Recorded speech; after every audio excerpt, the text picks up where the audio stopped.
முத்தமிழாய் முச்சங்கமாகி மூவேந்தர் மடியில் தவழ்ந்து முப்பாலைக் கொடுத்து மூன்று பிரிவுகளாகி 16 செவ்வியல் இலக்கியங்களைக் கொண்டும் கம்பனின் கைகளில் தவழ்ந்தும் திருவள்ளுவரின் குரலாகி என் தாய் தமிழே மெய்ஞ்ஞானத்தால் விஞ்ஞானத்தையே அளக்கும் உன் பாதம் பணிகிறேன். என் பெயர் சாந்தி. நான் திருவாரூர் மாவட்டம் கடல் நாகை என்று தேவாரத்திலும் குறிப்பிடப்படும் இடம் நாகப்பட்டினம். இங்கு பல சிறப்பு தலங்களும் உள்ளன. வேளாங்கண்ணியிலிருந்து நாகை செல்லும் பகுதியில், அதாவது பறவைக்கு அடுத்து 1 கிலோமீட்டர் தொலைவில் உள்ள ஊர்தான் வடக்கு பொய்கைநல்லூர். நெய்தல் நிலமும் மருத நிலமும் இணைந்த பகுதி என்பதை நான் இங்கு சென்ற பிறகுதான் அறிந்து கொண்டேன். அக்கோயிலின் முன்பு சித்தர் மயம் நிர்வாகம் அருள்மிகு கோரக்க சித்தர் ஆசிரம அறக்கட்டளை வடக்கு பொய்கைநல்லூர் என்ற அந்த வாசகம் என்னை இனிதே வரவேற்றன. நான் சென்ற நேரமும் மதியம் 12 மணி. நேராக சித்தர் பீட எனக்கு காட்சி தந்தது. சித்தரை நேராகச் சென்று வணங்கினேன். சித்தரின் அமைவிடத்தை நான் நேராக முதலில் தரிசித்தேன். அதன் பின்னர் நான் வெளிப்புறம் வந்தேன். அங்கு மேலே எங்கு பார்த்தாலும் சித்தர்களின் உருவப்படங்களும் சிற்பமும் செதுக்கப்பட்டிருந்தன. வெளிப்புறத்தில் மேலே சித்தரின் சிற்பங்கள் செதுக்கப்பட்டு இருந்தன. முன்பு மண்டபம் அமைந்திருந்தது. இம்மண்டபத்தில் சித்தர்களாக வாழும் சிலர் அமர்ந்திருந்தார்கள்.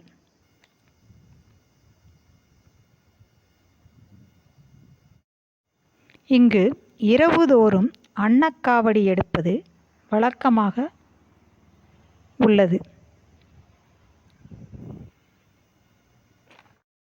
மீண்டும் என்னை சித்தர் அழைத்தாரோ என்னவோ, நான் மீண்டும் சித்தரின் சீவசமாதி இருக்கும் இடத்திற்கே வந்தேன். வந்து மீண்டும் ஒரு முறை தரிசனம் செய்தேன்.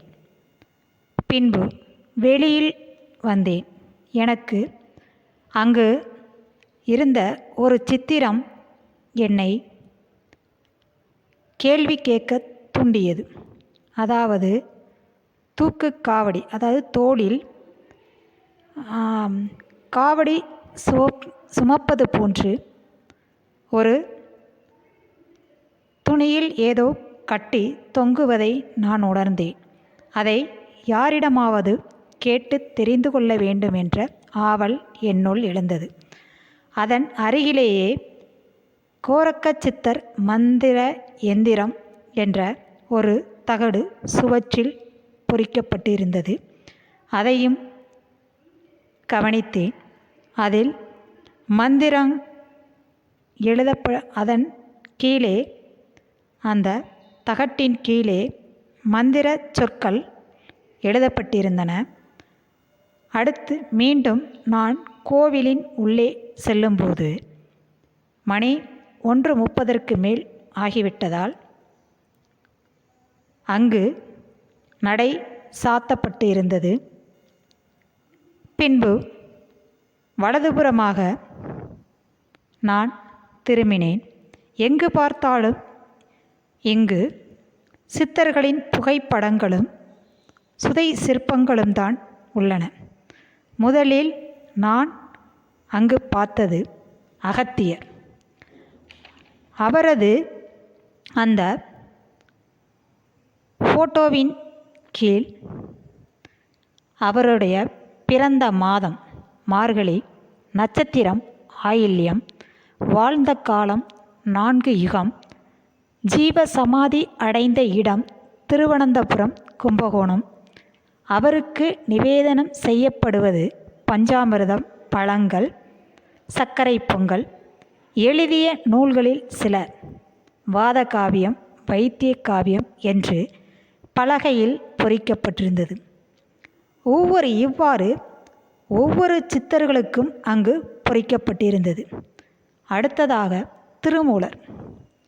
திருமூலர் பிறந்த மாதம் புரட்டாசி, நட்சத்திரம் அவிட்டம், காலம் 3000 ஆண்டுகளுக்கு மேல், ஜீவ சமாதி அடைந்த இடம் சிதம்பரம். எழுதிய நூல்கள் திருமூலர் வைத்தியம், திருமூலர் கருக்கடை 600 என்று அதன் கீழே எழுந்திருந்தது. அடுத்து மச்சமுனி. பிறந்த மாதம் ஆடி மாதம், நட்சத்திரம் ரோஹிணி, வருடம் 300, சீவஜமாதி அடைந்த இடம் திருப்பரங்குன்றம், திருவானைக்கால். இவர் எழுதிய நூல்கள் மச்சமுனி திருமந்திரம் 800, வைத்தியம் 800 என்று அதில் எழுதியிருந்தது. அடுத்ததாக போகர்.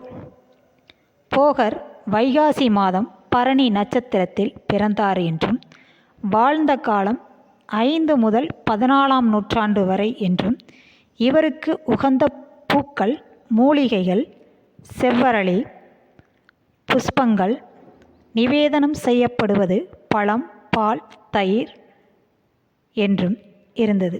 இவர் எழுதிய நூல்கள் நிகண்டுகள் 1200, போகர் மலை வடம் என்றும் இருந்தன. அடுத்ததாக நாம் இங்கு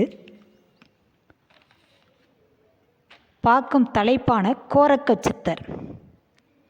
அவருடைய புகைப்படமும் இருந்தது. பிறந்த ஊர் கொல்லிமலை சாரலில் சாம்பல்பட்டி என்றும் இருந்தது. பிறந்த மாதம் கார்த்திகை மாதம், நட்சத்திரம் ஆயில்யம், காலம் 800 வருடம் என்றும், சீவ ஜமாதி அடைந்த இடம் வடக்கு பொய்கைநல்லூர் என்றும், நிவேதனம் செய்யப்படுவன வாழைப்பழங்கள், கடுக்காய், தீர்த்தம், அரிசி பொரி, அவல், பொட்டுக்கடலையுடன் நாட்டு சர்க்கரை. எழுதிய நூல்கள் சில சந்திர ரேகை என்றும் இருந்தன. அடுத்ததாக கருவூரார்.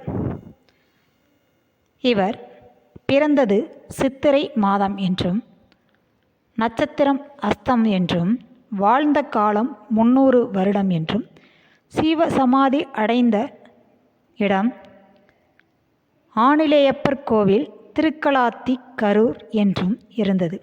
உகந்த நாள் சனிக்கிழமை.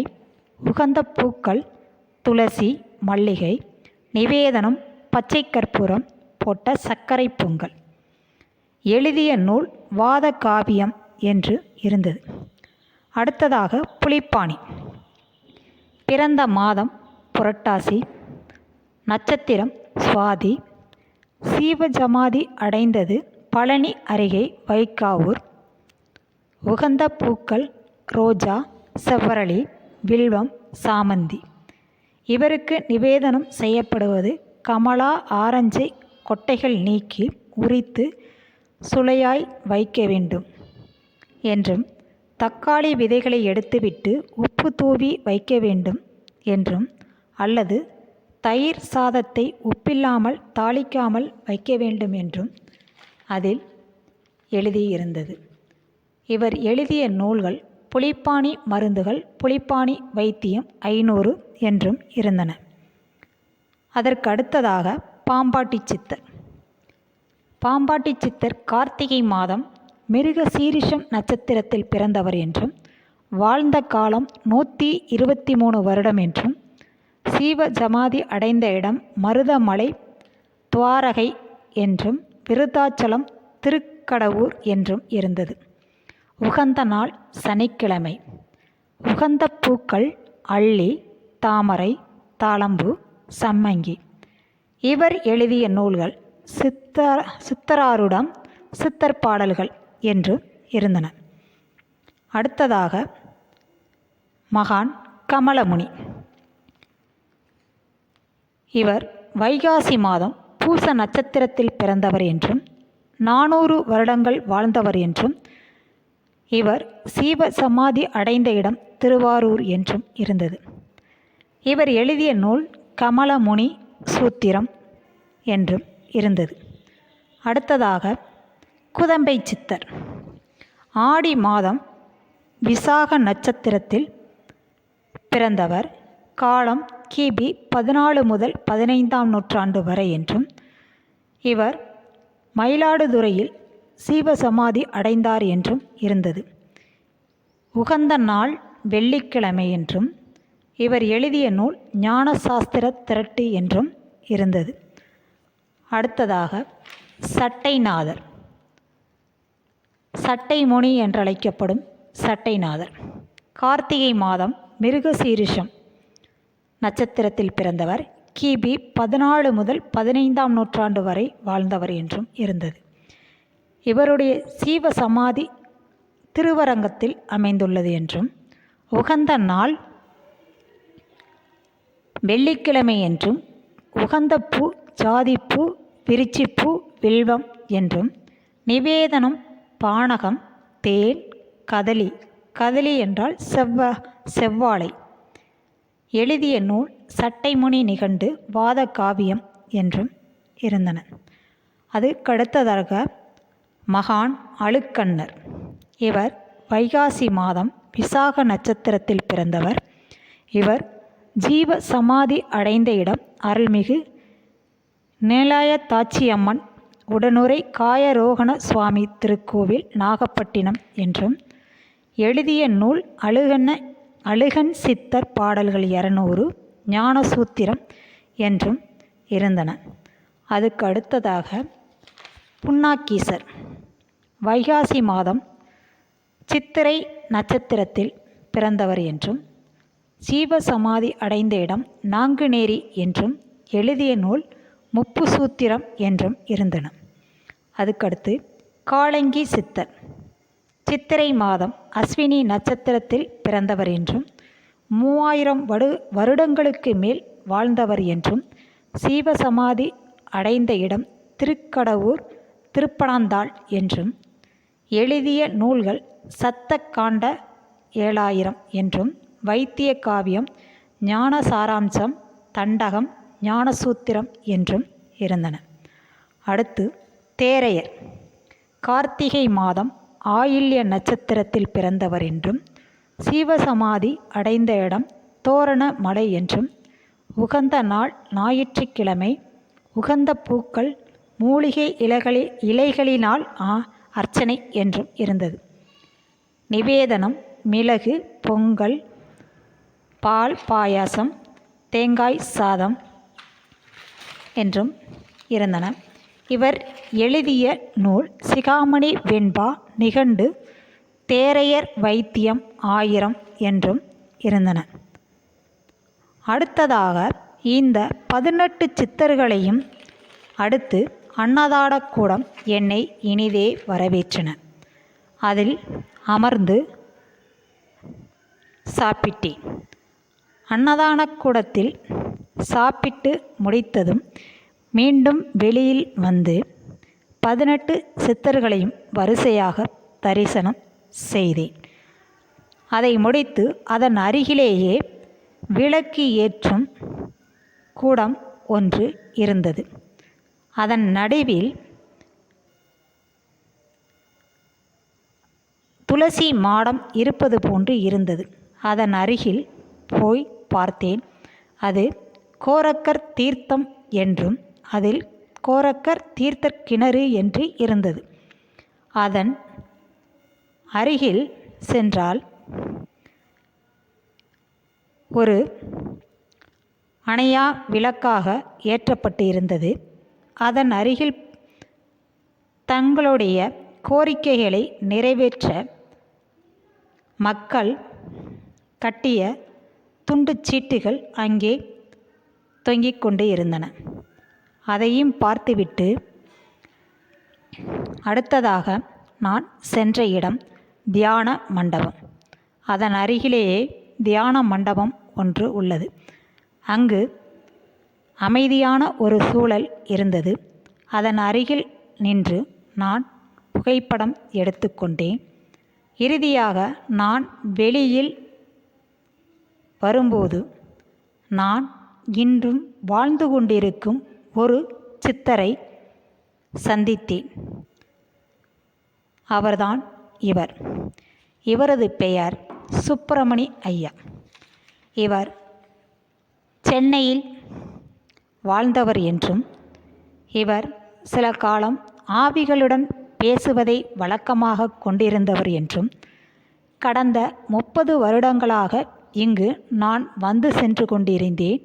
ஆனால் 20 வருடமாக நான் என்னுடைய குடும்பத்தை விற்று இங்கேயே தங்கிவிட்டதாக கூறினார்.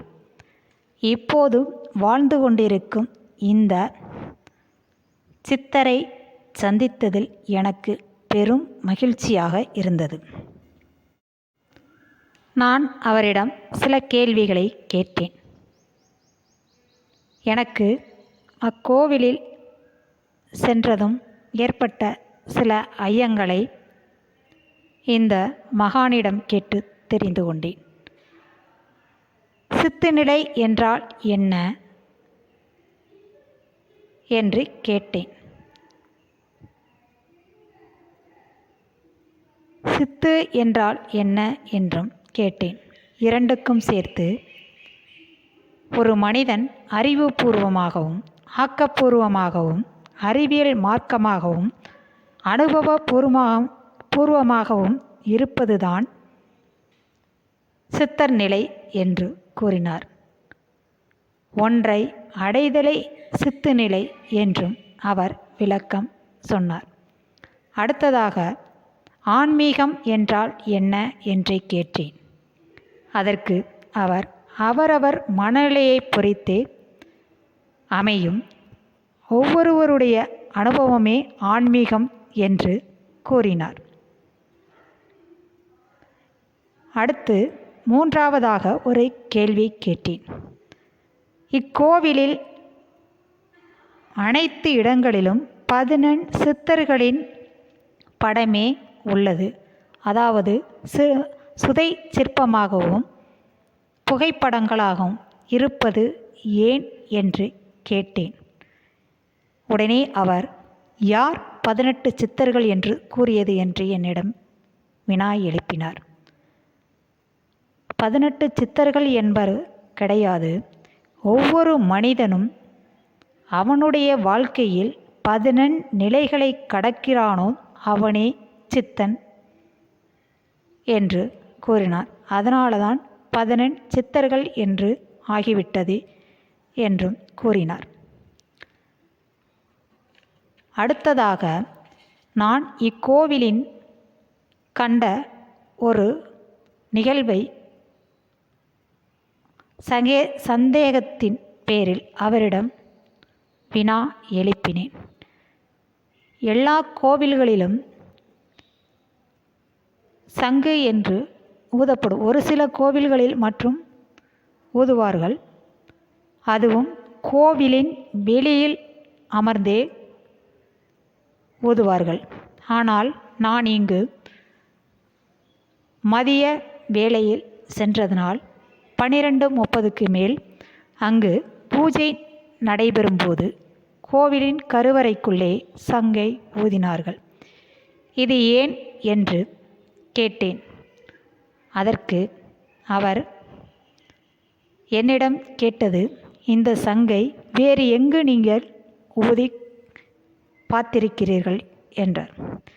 இறந்தால் ஊதுவார்கள் என்றேன். அப்ப என்ன சொல்ல வரார் என்று உங்களுக்கு புரிகிறதா என்றார். புரியவில்லை ஐயா என்றேன்.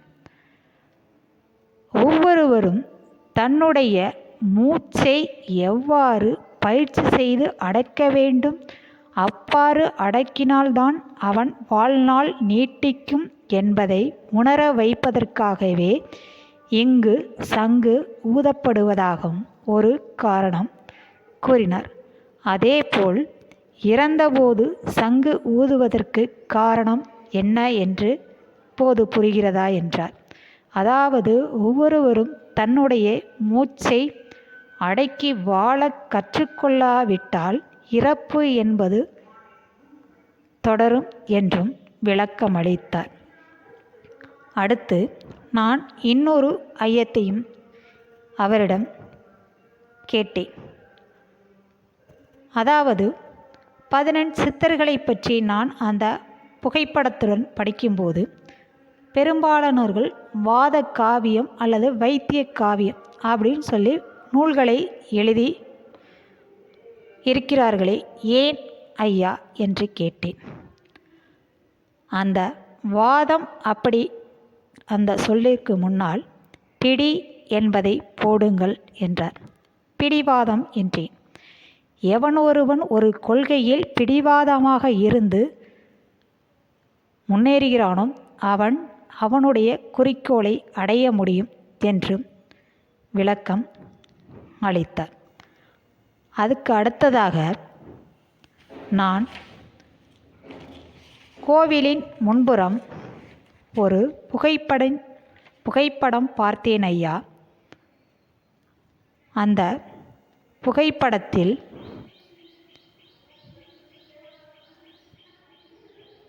தூக்கு காவடி மாதிரி இருக்கிறதே, அது என்ன என்று அவரிடம் கேட்டேன். அதற்கு பெயர் அன்னக்காவடி என்றும் ஒவ்வொரு நாளும் இரவு நேரங்களில் அன்னக்காவடியை சுமந்து கொண்டு இருவர் 2 வீதிகளிலும் வடக்கு வீதி தெற்கு வீதி என்று போவார்கள். இவ்வூரில் கிட்டத்தட்ட 3500 குடும்பங்கள் உள்ளன. ஒவ்வொரு வீட்டிலும் இரவு சமையல் போது ஒரு கைப்பிடி அளவு உணவை எடுத்து வைப்பார்கள். அதை கொண்டு வந்து இங்கு படையல் செய்து இங்கு வரும் பக்தர்களுக்கு அளிக்கப்படுகிறது என்றும் சொன்னார். இதன் காரணம் என்ன என்று கேட்டேன். ஒருமுறை சித்தர் தன்னுடைய அடியார்களுடன் தங்கியிருந்தபோது அவர்கள், நாங்கள் இங்கு தங்குவதானால் எங்களுக்கான உணவு கிடைக்குமா என்று கேட்டதும், சித்தரே அன்னக்காவடி சுமந்து சென்று போய் சோறு வாங்கி வந்து உணவு அளித்ததாக ஒரு ஐதீகம் கூறப்படுவதால் அன்று முதல் இன்று வரை இங்கு இந்த அன்னக்காவடி முறை நடைபெறுவதாகவும் கூறினார். ஒவ்வொரு நாளும் இரவு 7 மணிக்கு இந்த அன்னக்காவடி எடுப்பது இங்கு வழக்கம்போல் நடைபெற்று வருவதாகவும், அந்த உணவை வாங்கி சாப்பிட்டால் நோய் நீங்கி விடுவதாகவும் ஒவ்வொரு பக்தர்களும் இங்கு கூறுவதாகவும் இவர் கூறினார். கோரக்கர் பற்றி கூறுங்கள் ஐயா என்று அவரிடம் கேட்டேன். அதற்கு அவர் கோவிலின் பின்புறம் இருந்த ஒரு இடத்திற்கு அழைத்து சென்றார். அங்கே கோரக்கர் சித்தர் என்று எழுதப்பட்டு பின்பு கோரக்கரை பற்றிய குறிப்புகள் அங்கே எழுதப்பட்டிருந்தன. அதை உற்று நோக்குங்கள் என்று கூறிவிட்டு அவரை பற்றி கூற ஆரம்பித்தார். 18 சித்தர்கள் என்று நீங்கள் சொல்கிறீர்களே, அவர்களுக்கெல்லாம் ஜீவ சமாதி என்பது சிவ தலங்களில்தான் இருக்கும். இத்தலத்தில் மட்டும்தான் சிவாலயத்தின் வெளியே அமைந்துள்ளது சிவஜமாதி என்றார். இந்த தலத்தில் புஜண்ட மகரிஷி, அகஸ்தியர், வசிட்டர் உள்ளிட்ட பல சித்தர்கள் தவம் செய்த இடம் என்றும் கூறினார். அதனால்தான் இது சித்தராஸ்திரமம் என்று அழைக்கப்பட்டது என்றும் கூறினார். வருணன் விநாயகரை வழிபட்ட இடம், அதனால் இதுக்கு வருகநல்லூர் என்ற வேறு பெயரும் உள்ளதாக கூறினார். கோரக்கர் சித்தர் 1008 ஆண்டுகள் வரராஜயோக தீட்சையில் இருந்து சீப ஜமாதி ஆனதால் இது கோரக்கர் ஆசிரமம் என்று அழைக்கப்படுவதாகவும் கூறினார். அப்படி வராஜயோகம் என்றால் என்ன என்று கேட்டேன். பஞ்சபூதங்களாலும் பாதிக்கப்படாத வஜ்ரகாயம் பெற்றவர் கோரக்கர் என்று கூறினார். அதாவது பஞ்சபூதங்களால் கூட அவரை அழிக்க முடியாது என்றும் அவர் கூறினார். அடுத்து ஒன்று கூறினார். கோரக்கரும் போகரும் இணைந்து அமைத்ததே சிதம்பரம் இரகசியம் என்றும் கூறினார். கோரக்கரும் போகரும் இணைந்தே நவ பாசான சிலையை பழனியில் அமைத்ததாகவும் கூறினார். இங்கு தினமும் 3 கால பூஜை நடைபெறும் என்றும் இரவு 7:30 மணிக்கு இந்த ஆலயத்திலிருந்து அன்னக்காவடி புறப்பட்டு திரும்ப அதில் அன்னதானம் வாங்கி வந்து சித்தருக்கு நிவேதனம் செய்யப்பட்டு பின் பக்தர்களுக்கு வழங்கப்படுவதாகவும் கூறினார். இத்தலத்தின் சிறப்பு தினங்கள் ஏதாவது உண்டா ஐயா என்று கேட்டேன். பௌர்ணமி அன்றும் வியாழக்கிழமை என்றும் விசேஷம் என்று கூறினார். ஏன் என்று கேட்டேன். பௌர்ணமி அன்றும் வியாழக்கிழமைகளிலும் வந்து வழிபடும் பக்தர்கள் தான் நினைத்த காரியம் நிறைவேறுவதாக கூறுகிறார்கள் என்றார். வேறு ஏதாவது அதிசயம் நிகழ்ந்துள்ளதா என்று அவரிடம் கேட்டேன். அதற்கு நானே சாட்சி என்று கூறினார். அவர் சென்னையைச் சேர்ந்தவர் என்றும் எனக்கு திருமணமாகி 2 பெண் குழந்தைகள் இருக்கின்றன என்றும் அவர்களுக்கு இப்போது திருமணம் முடிந்து உள்ளது என்றும் நான் என்னுடைய கடந்த காலத்தில் ஆவிகளுடன் பேசியவன். நான் இங்கு 30 வருடமாக வருந்து கொண்டிருக்கின்றேன். அப்போது ஆவிகளுடன் பேசியதால் சில தவறுகளை நான் செய்தேன். அதற்கான தண்டனையை நான் பெற்றேன் என்றும் கூறினார். அப்போது நான் என்னுடைய தவற்றை உணர்ந்து இங்கு வந்தபோது எனக்கு நேராகவே கோரக்கர் காட்சி தந்தார். அப்போது அவர் கூறியது, அவரவர் செய்த கர்ம வினைகளை அவரவர்களை அனுபவிக்க வேண்டும். அதை மாற்ற நீ யார் என்று கேட்டார். என்னுடைய ஒரு கையும் காலும் செயல் இழந்து விட்டன. அன்றிலிருந்து இன்று வரை நான் 20 ஆண்டுகளாக இங்கேயே தங்கியுள்ளேன் என்றும் அவர் கூறினார். கோரக்கர் சித்தர் பற்றி தெரிந்து கொள்ள சென்ற எனக்கு வாழும் சித்தரான சுப்பிரமணிய சித்தரை சந்தித்ததில் பெரு மகிழ்ச்சி அடைந்தேன். அவர்களிடம் ஆசி வாங்கி கொண்டு மகிழ்ச்சியுடன் இனிதே வீடு திரும்பினேன். நன்றி.